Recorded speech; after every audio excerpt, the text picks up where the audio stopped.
بسم اللہ الرحمن الرحیم۔ السلام علیکم ناظرین، 2 دن کے وقفے بعد گلوبل وائس ٹیلی ویژن پر ایک بار پھر راشد بھی عائشہ ناز حاضر ہیں۔ حالات وہی جنگی ہیں۔ بہت افسوسناک صورتحال ہے کہ پہلے ہی حملے میں امریکہ نے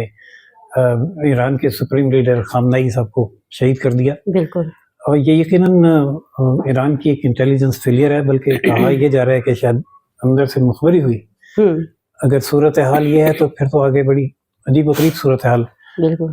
دکھائی دے رہی ہے کہ ایران کے حق میں نہیں جا رہی۔ بالکل، لیکن ایران نے ایک عجیب کام یہ کیا ہے کہ اپنے تمام مسلم ممالک پر اٹیک کیا ہے اور انہیں بھی اپنے خلاف کر لیا ہے۔ کہنے کو اٹیک، اس کا دعویٰ یہ ہے کہ اس نے امریکی اڈے کیے، لیکن جس ملک کی انٹیلیجنس لیول اتنا پور ہے کہ پہلے حملے میں وہ مخبری ہوئی یا جو بھی ہوا، ان کا اپنا سپریم لیڈر مارا گیا، اس کے بعد یہ دعویٰ کرنا کہ ہم نے سیٹلائٹ سے ایگزیکٹلی امریکی اڈے ہی ہٹ کیے ہیں، پتہ نہیں کس حد تک قابل قبول ہوا، کیونکہ جنگ میں دونوں طرف سے بلند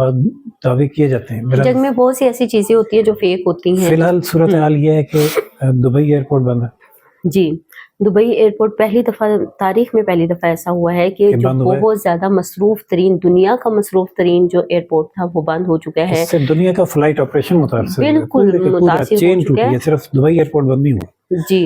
اور اس کے علاوہ سر آپ دیکھیں کہ ابھی ایران کی ہی جانب سے یہ جو برج العرب ہے، دبئی کی ایک بلڈنگ، بہت بڑی بلڈنگ ہے، 60 منزلہ یہ بلڈنگ ہے، اس کو بھی نشانہ بنایا گیا ہے۔ برج العرب، جی برج العرب، تو اس کو نشانہ بنایا گیا ہے۔ اس کے ساتھ ساتھ قطر، ابوظہبی، عمان، سعودی عربیہ پہ بھی حملے کیے گئے ہیں۔ حالانکہ سعودی عربیہ نے یہ کہا تھا کہ وہ اس جنگ میں انوالو نہیں ہوگا، اپنی فضائی حدود بھی استعمال نہیں ہونے دے گا، تو بجائے اس کے کہ ایران سعودی کے ساتھ اپنے تعلقات ٹھیک رکھتا، اس نے ریاض پہ بھی ایک میزائل داغ دیا۔ بس وہ یہ کلیم کر رہے ہیں نا، ان کا یہ دعویٰ ہے کہ جتنے بھی ہم نے اٹیکس کیے ہیں وہ ایئر بیسز پہ کیے ہیں، امریکن ایئر بیسز پہ کیا، لیکن ابھی یہ جنگ رکی نہیں ہے، یہ جنگ کنٹینیوسلی چل رہی ہے۔ اب ٹرمپ کا بھی بیان آیا تھا، صدر جو امریکہ کے صدر ڈونلڈ ٹرمپ کا، کہ اب آئے بیٹھ کے بات کرتے ہیں۔ اب دیکھیں جو ان کا ہدف تھا وہ تو کمپلیٹ ہو چکا ہے، لیکن انہوں نے سپریم لیڈر کو قتل کرنا تھا، وہ تو قتل ہو چکے ہیں۔ اب امریکہ جو ہے وہ سیز فائر کی بات کر رہا ہے، لیکن یہاں پر بہت سی ایسی سوشل میڈیا پہ بھی اطلاعات کے ایران کو نامعلوم کون اکسا رہا ہے کہ وہ اس کی مذاکرات کی طرف نہیں آ رہا، اور وہ یہ کہہ رہا ہے کہ میں لڑوں گا اور آخر تک لڑوں گا۔ خطرہ یہ ہے کہ جب مطلب یہ ٹھیک ہے کہ اگر وہ اس کے پاس نیوکلیئر پاور آ جاتی تو پھر صورتحال اور ہوتی۔ جب پاکستان کے خلاف جو جنگ رکی ہے، پاکستان کو پتا تھا کہ اگر کنونشن وار میں ہم نہ سسٹین کر سکے تو ہمارے پاس آخری آپشن موجود ہے، اور یہ بات باقی دنیا کو بھی پتا تھی۔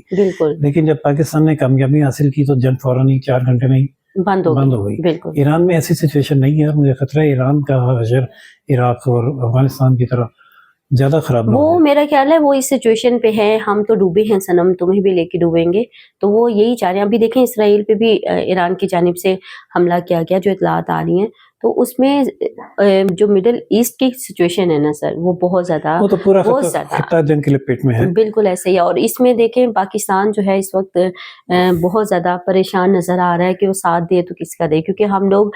مختلف معاہدوں میں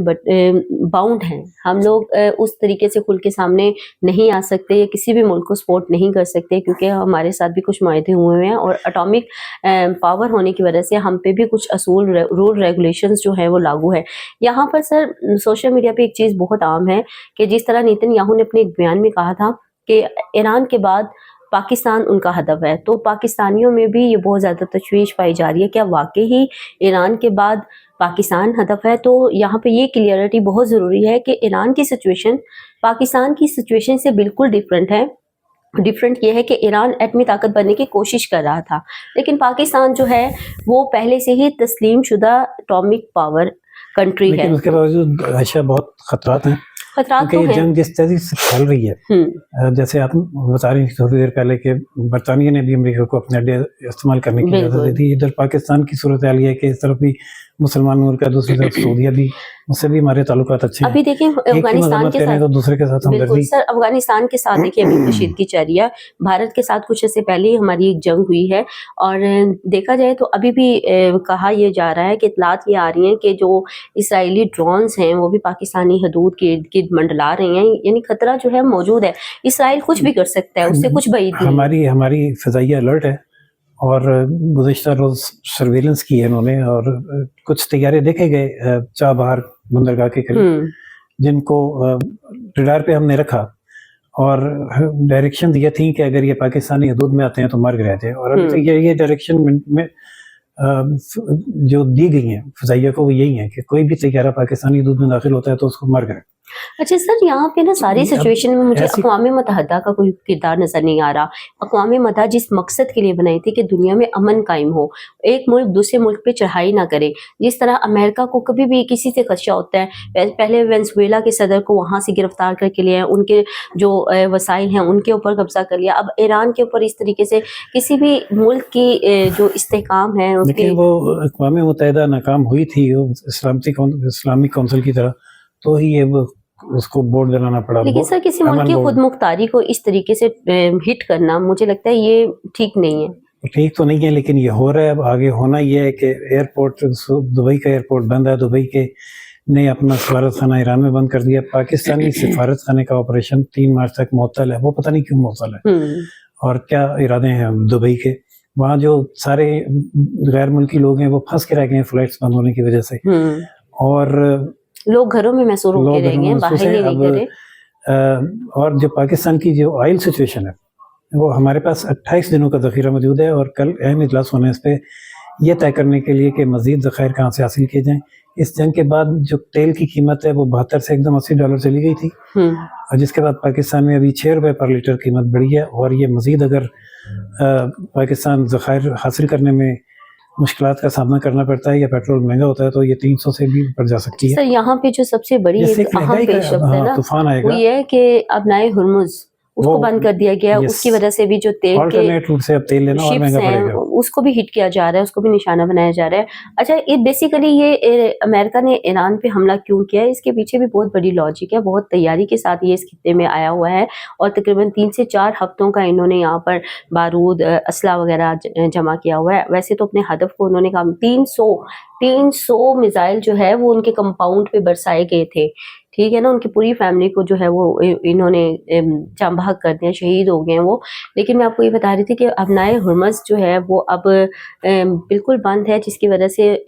جو تیل کی ترسیل ہے وہ بہت متاثر ہو رہی ہے۔ کہا یہ جا رہا ہے کہ اگر رجیم چینج ہوتا ہے ایران میں اور یہاں پر امریکی حمایت حکومت بنتی ہے تو بہت حد تک ابنائے ہرمز پر امریکہ کا قبضہ ہو جائے گا، اور وہ جو چاہتا ہے جس طرح چاہتا ہے وہ چلائے، بالکل ایسے۔ اور اس کا پاکستان کو بھی سر بہت فرق پڑے گا۔ امریکہ اس خطے میں آنا ہی اس لیے چاہتا ہے کہ وہ یہاں پہ بیٹھ کے چین پہ نظر رکھے، کیونکہ اب اس کی جو جنگ ہے نا وہ اقتصادی جنگ ہے۔ چین اپنی اقتصادیت کی وجہ سے بہت اوپر لیول پہ جا رہا ہے اور بہت مستحکم ہے۔ اور ابھی تک چین کیوں نہیں ایکٹیو ہوا؟ چین ابھی ایکچولی چین جو ہے نا وہ آبزرو کر رہا ہے ہر چیز کو، خطے کی سچویشن کو، اور سر یہاں پہ سب سے بڑھ کے جو ہے گوادر بندرگاہ وہ بہت افیکٹو ہوگی، ہمارا سی پیک بہت زیادہ افیکٹو ہوگا ان تمام سچویشن سے۔ لیکن ایک صورتحال یہ بھی بنتی نظر آ رہی ہے، جو جس خطے میں وہ جنگ ہے، جیسے دبئی متاثر ہو رہا ہے، اگر لوگ کو کہہ رہے ہیں، مجھے تو بارے میں زیادہ ادراک نہیں ہے، لیکن میں نے کافی ماہرین سے سنا ہے کہ دبئی کمزور ہو رہا ہے، اس جنگ سے جب وہ کمزور ہوگا، دبئی کمزور ہوگا تو گوادر اٹھے گا۔ میں ایک جگہ پڑھ رہی تھی کہ دبئی کی جو ایکچوئل آبادی ہے نا، اپنی ذاتی آبادی ہے، وہ کتنی ہے، جسٹ 5%، اور باقی 95% جو ہے دنیا کے مختلف ممالک سے وہاں پہ موجود ہیں۔ تو کہا یہ جا رہا ہے کہ اگر دبئی یا پھر مسلم ممالک جو باہر سے لوگ آتے ہیں ان کو سٹیزن شپ دے دیتے، تو جیسے یورپی ممالک میں ہوتا ہے کہ وہاں پہ اگر کوئی خطرہ ہوتا ہے تو لوگ باہر آ جاتے ہیں اپنے ملک کے حق میں، تو یہاں پہ تو سب باہر کے ہیں، تو کون آئے گا اس ملک کے حق میں باہر، کون پروٹیسٹ کرے گا، کون نعرے بازی کرے گا، کون اپنا پروٹیسٹ ریکارڈ کروائے گا عالمی سطح پر؟ تو یہ یہاں پہ عربی ممالک جو ہے ان کو بھی سوچنا چاہیے، جس طرح یورپی ممالک نے سٹیزن شپ دے کے، PR دے کے وہاں کے لوگوں کو ایک اپنا شہری تسلیم کیا ہے، تو اگر عرب ممالک بھی ایسا کرتے ہیں تو ان کے ساتھ بھی دنیا تیسری جنگ کے دہانے پر پہنچ گئی ہے، اور یہ بڑی خطرناک بات ہے۔ بالکل ایسے اب تو پتہ تیسری عالمی جنگ میں اگر کوئی ایٹامک میں کنورٹ ہو گئی تو بس پھر یہ وہ آخری جنگ ہوگی جس کی پیشن گوئی تھی، اللہ نہ کرے۔ سر مجھے کہہ رہے تھے کہ ہم کوئی بھی نہیں رہے گا، اب دیکھیں کیا ہوتا ہے کہ جلد از جلد یہ جنگ ختم ہونا ضروری ہے، اور یہ اس کو ایران کو اس بارے میں سوچنا چاہیے، کیونکہ اس کے پاس جو میزائل ٹیکنالوجی میں اس نے ترقی کی ہے، لیکن صرف اس کی میزائل ٹیکنالوجی امریکہ کی ٹیکنالوجی کو اور اسرائیل کو شکست نہیں دے سکتی۔ تو دیکھتے ہیں کیا سچویشن ہوتی ہے آگے، اور دعا کرتے ہیں کہ جلد سے جلد امن قائم ہو۔ تو اجازت دیتے ہیں ناظرین سے۔ جی ویلاگ بڑا ہو رہا ہے، بہت سی باتیں کرنے کو، لیکن پھر چونکہ کل ویلاگ کریں گے۔ بڑا ہو رہا ہے انشاءاللہ ہم اپنے اگلے ویلاگ میں ایک اسپیشل جو ہے سچویشن جو بن رہی ہے خطے کی، اور جو جنگ کے حوالے سے نئی صورتحال ہوگی اس پہ بھی ہم تبصرہ کریں گے۔ اس وقت تک کے لیے ہمیں اجازت دیجیے۔ دیکھتے رہیے global voice television Pakistan channel, like, subscribe اور شیئر کرنا نہ بھولیے گا۔ اللہ حافظ۔ اللہ حافظ۔